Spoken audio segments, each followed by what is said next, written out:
Je vous l'annonçais en titre, le personnel de la LONASI, la Loterie nationale de Côte d'Ivoire, a présenté ses vœux de nouvel an à la direction générale ce jeudi 12 janvier 2023 au siège de ladite entreprise, 6 à Marcory. La traditionnelle cérémonie, plus qu'un moment de communion et de partage, était aussi une occasion pour les responsables et le personnel de faire le bilan des activités de l'année écoulée et de présenter les perspectives de 2023. Le compte-rendu de Diane Cablancan et Tima Traoré. C'est une tradition à la Loterie nationale de Côte d'Ivoire. En début de chaque année, le personnel de ces structures présente ses vœux à ses responsables. En ces débuts de 2023, cette tradition a été perpétuée par le personnel. Ils se sont réunis autour du premier responsable de l'entreprise dans un cadre festif. Mais comme il est également de coutume dans ces structures, le bilan des activités de l'année achevée a été fait par le directeur général, Draman Koulibaly. Quel est le bilan? Le bilan est élogieux. Nous venons de terminer l'année 2022.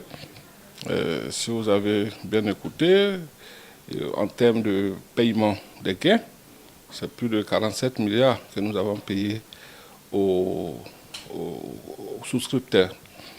En termes aussi de contribution au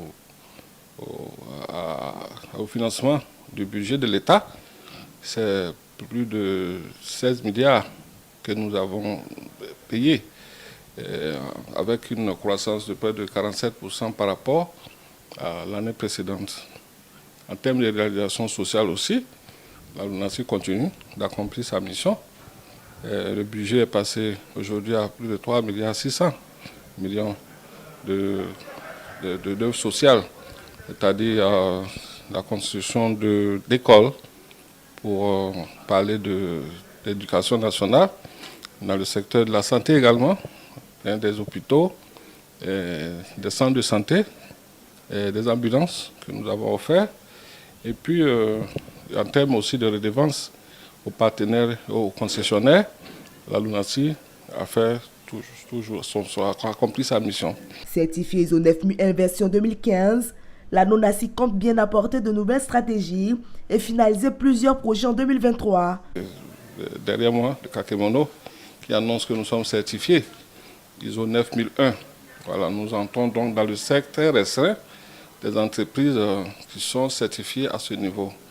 Donc le bilan en tout cas, à mon sens, le bilan est positif. Au cours de cette cérémonie, le personnel a profité de l'occasion pour faire quelques revendications, notamment l'achèvement du projet de construction de logements pour les travailleurs de la LONASI.